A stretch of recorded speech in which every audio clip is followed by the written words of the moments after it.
Hi welcome to competitive cracker. എല്ലാവർക്കും competitive ക്രാക്കറിന്റെ general PSC ചാനലിലേക്ക് ഏറെ സ്നേഹത്തോടുകൂടി സ്വാഗതം. ഞാൻ സഞ്ജയ്. അപ്പോൾ ഈ 2025 എന്ന് പറയുന്നത് യൂണിഫോം ജോലി ആഗ്രഹിക്കുന്ന ഒരു ഉദ്യോഗാർത്ഥിയെ സംബന്ധിച്ച് ഏറെ പ്രതീക്ഷ നൽകുന്ന ഒരു വർഷമാണ്. കാരണം യൂണിഫോം ജോലി ആഗ്രഹിക്കുന്നവർക്കായിട്ട് ഒരുപിടി അവസരങ്ങളാണ്, ഒരുപിടി നോട്ടിഫിക്കേഷനുകളാണ് ഈ ഒരു വർഷം വന്നിട്ടുള്ളത്. അത് CP ആയിക്കൊള്ളട്ടെ, CEO സിവിൽ എക്സൈസ് ഓഫീസർ ആയിക്കൊള്ളട്ടെ, അതേപോലെ തന്നെ ഫയർമാൻ ആയിക്കൊള്ളട്ടെ, ഇതിനെല്ലാം നോട്ടിഫിക്കേഷനുകൾ ഓൾറെഡി വന്നു കഴിഞ്ഞു. അപ്പോൾ നമ്മൾ ഇന്നിവിടെ നമ്മുടെ ഇവിടുത്തെ സ്റ്റഡി പ്ലാൻ എങ്ങനെയാണ്, അല്ല നമ്മളിവിടെ എങ്ങനെയാണ് ടൈം ടേബിൾ അനുസരിച്ചുള്ള സ്റ്റഡി പ്ലാനാണ് നമ്മൾ കൊടുക്കുന്നത്. അപ്പോൾ ഇവിടുത്തെ സ്റ്റഡി പ്ലാൻ എങ്ങനെയാണ് എന്നുള്ളതാണ് നമ്മൾ ഡിസ്കസ് ചെയ്യാനായിട്ട് പോകുന്നത്. അപ്പോൾ നമ്മളിവിടെ പ്രൊവൈഡ് ചെയ്യുന്നത് ഡെയിലി ബേസിസ് ആയിട്ടുള്ള ടൈം ടേബിൾ ആണ്. നമ്മൾ ഓരോ ഡേയും പഠിച്ച് തീർക്കേണ്ട ഓരോ ടാസ്കുകളായിട്ടാണ് കൊടുക്കേണ്ടത്. അപ്പോൾ ഓരോ ഡേയും പഠിച്ചു തീർക്കേണ്ട ടോപ്പിക്കുകൾ അവർക്ക് നൽകുന്നു. അതനുസരിച്ച് ആപ്പിലെ ക്ലാസ്സുകൾ കൊണ്ട് അവർ പഠിച്ചു തീർക്കുകയാണ് ചെയ്യുന്നത്. അപ്പോൾ നോക്കിക്കോളൂ, ഡേ 1 നമ്മൾ പഠിക്കാനുള്ള ടോപ്പിക്കുകൾ എന്ന് പറയുന്നത് കേരള ചരിത്രത്തിലെ യൂറോപ്യന്മാരുടെ വരവ്, ഭൂമിശാസ്ത്രത്തിന്റെ അടിസ്ഥാന തത്വങ്ങളിൽ ഭൂമിയുടെ ഘടന, ഭൗമോപരിതലം, അതുപോലെ എക്കണോമിക്സിലെ ഇന്ത്യൻ സാമ്പത്തിക രംഗം, കോൺസ്റ്റിറ്റ്യൂഷനിലെ ഭരണഘടന ഇൻട്രൊഡക്ഷൻ ആണ്. അതുപോലെ സയൻസിലെ ബയോളജിയുടെ കോഴ്സ് സെല്ലാണ് നമ്മൾ സ്റ്റാർട്ട് ചെയ്യുന്നത്. ഓക്കെ, അപ്പൊ ഈ ടോപ്പിക്ക് നമുക്കറിയാം, പഠിച്ചു തുടങ്ങുന്നവർ സ്റ്റാർട്ട് ചെയ്യുന്ന ടോപ്പിക്കുകളാണ് നമ്മൾ ആദ്യത്തെ ദിവസം ഡേ 1 നമ്മൾ കൊടുത്തിരിക്കുന്നത്, അല്ലെ? ഏറ്റവും ഇമ്പോർട്ടൻ്റ് ആയിട്ടുള്ള യൂറോപ്യന്മാരുടെ വരവ് എന്ന് പറഞ്ഞ ഏറ്റവും ഇമ്പോർട്ടൻ്റ് ആയിട്ടുള്ള ടോപ്പിക്കാണ്. ആ ടോപ്പിക്കും അതേപോലെ അപ്പൊ നമ്മൾ പറഞ്ഞു, നമ്മൾ ഡെയിലി ടൈം ടേബിൾ അനുസരിച്ചുള്ള ക്ലാസ്സുകളാണ് നമ്മൾ പ്രൊവൈഡ് ചെയ്യുന്നത്. അപ്പൊ അതിൽ ഡേ 1 നമ്മൾ പഠിക്കുന്ന ടോപ്പിക്കുകളാണ് ഒന്നാമത്തെ ദിവസം നമ്മൾ സ്റ്റാർട്ട് ചെയ്യുന്നത്. നമ്മൾ ബാച്ച് തുടങ്ങുന്ന ഒന്നാമത്തെ ദിവസം സ്റ്റാർട്ട് ചെയ്യുന്നത് കേരള ഹിസ്റ്ററിയിലെ യൂറോപ്യന്മാരുടെ വരവാണ്.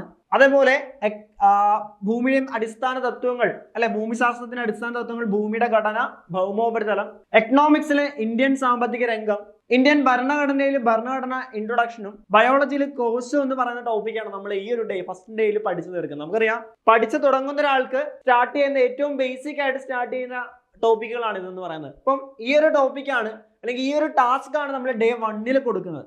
അപ്പോൾ ഡേ 1 നമ്മൾ ഈ ഒരു ടാസ്ക് കൊടുക്കുന്നു.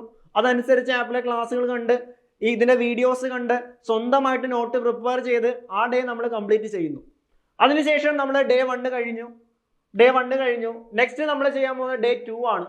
ഡേ 2 വരുമ്പോൾ അവിടെ മലയാളം നമ്മൾ പദശുദ്ധി എന്ന് പറഞ്ഞ ടോപ്പിക്ക് പഠിക്കുന്നു. ഇംഗ്ലീഷിലാണെങ്കിൽ ആർട്ടിക്കിൾ എന്ന് പറഞ്ഞ ടോപ്പിക്ക്, മാത്സ് സംഖ്യകളും അടിസ്ഥാന ക്രിയകളും, പിന്നെ നമ്മുടെ ഏറ്റവും പുതിയ സ്പെഷ്യൽ ടോപ്പിക് DNSS, അതിന്റെ ആദ്യത്തെ 3 വീഡിയോസ് നമ്മൾ അപ്ലോഡ് ചെയ്തിട്ടുണ്ട്. ആദ്യത്തെ 3 വീഡിയോസ് നമ്മൾ കാണുന്നു. പിന്നീട് SCRT, നമ്മൾ SCRTക്ക് ഇമ്പോർട്ടൻസ് കൊടുക്കണമല്ലോ. ഇപ്പൊ SCRT സോഷ്യൽ സയൻസിലെ 5ാമത്തെ ചാപ്റ്റർ, 5ാമത്തെ ക്ലാസ്സിലെ ഫസ്റ്റ് ചാപ്റ്റർ നമ്മൾ ആ 2ാമത്തെ ഡേ 2 പഠിച്ചു തീർക്കുന്നു. അങ്ങനെ ഡേ 2 നമ്മൾ ആ ഒരു ടാസ്ക് നമ്മൾ പഠിച്ച് കംപ്ലീറ്റ് ചെയ്യുന്നു. നമ്മൾ ഏകദേശം ഒരു ദിവസം ഒരു 2 മുതൽ 3 മണിക്കൂർ വരെ പഠനത്തിന് വേണ്ടി മാറ്റിവെക്കുന്ന രീതിയിലാണ് നമ്മൾ ടൈം ടേബിൾ സെറ്റ് ചെയ്തിരിക്കുന്നത്. അതിപ്പോൾ ജോലി ചെയ്യുന്നവരാണെങ്കിൽ അവർക്ക് വൈകിട്ടും രാവിലെയുമായിട്ട് പഠിച്ചു തീർക്കാം.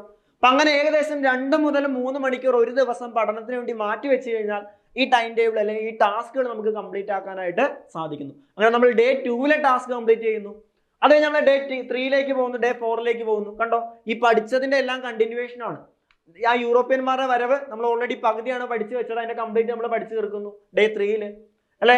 അതേപോലെ ഭൂമിശാസ്ത്രത്തിന്റെ അടിസ്ഥാന തത്വങ്ങൾ, അന്തരീക്ഷം എന്ന് പറയുന്ന ചോദ്യങ്ങൾ വരുന്ന ഏരിയയാണ്. അന്തരീക്ഷം എന്ന് പറയുന്ന ടോപ്പിക്ക് പഠിക്കുന്നു. അതേപോലെ എക്കണോമിക്സിലെ പഞ്ചവത്സര പദ്ധതികൾ, ഇന്ത്യൻ ഭരണഘടന നമ്മൾ ആമുഖത്തിലേക്ക് കടക്കുകയാണ്. ബയോളജിയിൽ കോശം, അതിന്റെ RNA DNA അല്ലെങ്കിൽ സെൽ ഡിവിഷൻ പോലുള്ള വീഡിയോയിലേക്ക് നമ്മൾ കടക്കുന്നു. അങ്ങനെ ഡേ 3 ടാസ്ക് നമ്മൾ കംപ്ലീറ്റ് ചെയ്യുന്നു, അല്ലെ? ഡേ 3 നിന്ന് നമ്മൾ ഡേ 4 കടക്കുന്നു. ഡേ 4 വീണ്ടും പദശുദ്ധി, ഇംഗ്ലീഷിലാണെങ്കിൽ പ്രിപ്പോസിഷൻ, മാത്സിൽ ഭിന്നസംഖ്യകളും, സ്പെഷ്യൽ ടോപ്പിക്സ്, BNSSന്റെ ബാക്കി പാർട്ട്, അല്ലെ? ആദ്യത്തെ പാർട്ട് പഠിച്ചു, രണ്ടാമത്തെ പാർട്ടും. പിന്നീട് സോഷ്യൽ സയൻസ്, SCRT സോഷ്യൽ സയൻസിന്റെ അടുത്ത ചാപ്റ്റർ, നെക്സ്റ്റ് ചാപ്റ്റർ നമ്മൾ എന്ത് ചെയ്യുന്നു, പഠിക്കുന്നു. അങ്ങനെ ഡേ 4 കംപ്ലീറ്റ് ചെയ്യുന്നു. അങ്ങനെ 4 ദിവസം കൊണ്ട് നമ്മൾ അത്യാവശ്യം വേണ്ട ടോപ്പിക്കുകൾ കവറപ്പ് ചെയ്യുന്നു. 5ാമത്തെ ദിവസത്തിലേക്ക് കടക്കുന്നു.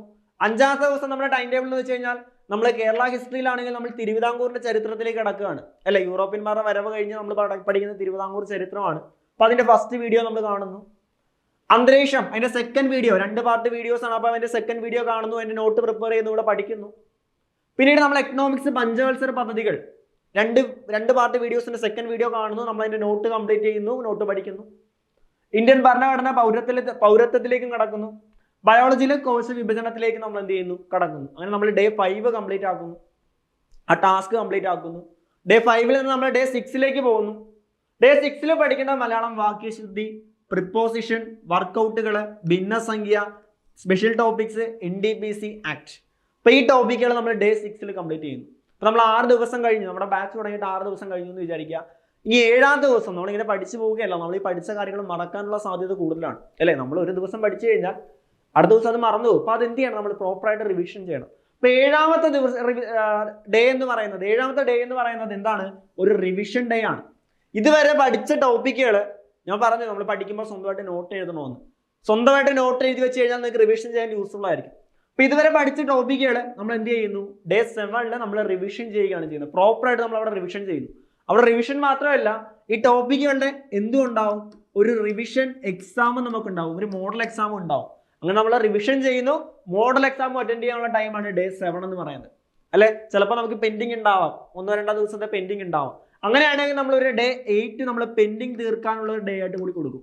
അങ്ങനെ ആ ഒരു 8 ദിവസം കൊണ്ട് നമ്മൾ അത്യാവശ്യം വേണ്ട ടോപ്പിക്കുകൾ കംപ്ലീറ്റ് ചെയ്യുന്നു. അങ്ങനെ 90 ദിവസം നീണ്ടു നിൽക്കുന്ന ടൈം ടേബിൾ ആണ് നമ്മൾ പ്രിപ്പയർ ചെയ്തിരിക്കുന്നത്. ഇത് 7 ദിവസത്തെ മാത്രമേ ഉള്ളൂ. 90 ദിവസം നീണ്ടു നിൽക്കുന്ന ടൈം ടേബിൾ, അതിന്റെ എക്സാമുകൾ, അതിന്റെ മോഡൽ എക്സാമുകൾ, ആക്ടിവിറ്റീസുകളാണ് നിങ്ങൾക്ക് നമ്മൾ പ്രൊവൈഡ് ചെയ്യുന്നത്. ആ ടൈം ടേബിൾ കൊണ്ട് കൃത്യമായിട്ട് നിങ്ങൾക്ക് പഠിച്ചു തീർക്കാനും, അത് SCRT ആയിക്കൊള്ളട്ടെ, പുതിയ സ്പെഷ്യൽ ടോപ്പിക്കുകളാവട്ടെ, കൃത്യമായിട്ട് നിങ്ങൾക്ക് സ്റ്റഡി പ്ലാൻ അനുസരിച്ച് പഠിച്ച് തീർക്കാൻ പറ്റുന്നു എന്നുള്ളതാണ് ഈ ടൈം ടേബിൾ വെച്ചുള്ള പഠനത്തിന്റെ ഏറ്റവും വലിയ പ്രത്യേകത. അപ്പോൾ ഈ രീതിയിലാണ് നമ്മുടെ ബാച്ചുകൾ നമ്മൾ ക്ലാസ്സുകൾ നമ്മൾ പ്രൊവൈഡ് ചെയ്യുന്നത്. ടൈം ടേബിൾ അനുസരിച്ചാണ് നമ്മൾ ക്ലാസ്സുകൾ പ്രൊവൈഡ് ചെയ്യുന്നത്. അപ്പോൾ നമ്മുടെ ഏറ്റവും പുതിയ ബാച്ച് നമ്മൾ സ്റ്റാർട്ട് ചെയ്യുന്നുണ്ട്, CPO WCPO ഒരു ബാച്ച് നമ്മൾ സ്റ്റാർട്ട് ചെയ്യുന്നുണ്ട്. അത് മാത്രമല്ല, ഈ 3 എക്സാമുകൾ നോക്കുന്നവർ, CPO CEO ഫയർമാൻ, അത് നോക്കുന്നവർക്ക് ഒരു കോംബോ ബാച്ച് നമ്മൾ നൽകുന്നുണ്ട്. അതായത് 3 എക്സാമിന് വേണ്ടി ഒരൊറ്റ ബാച്ച്.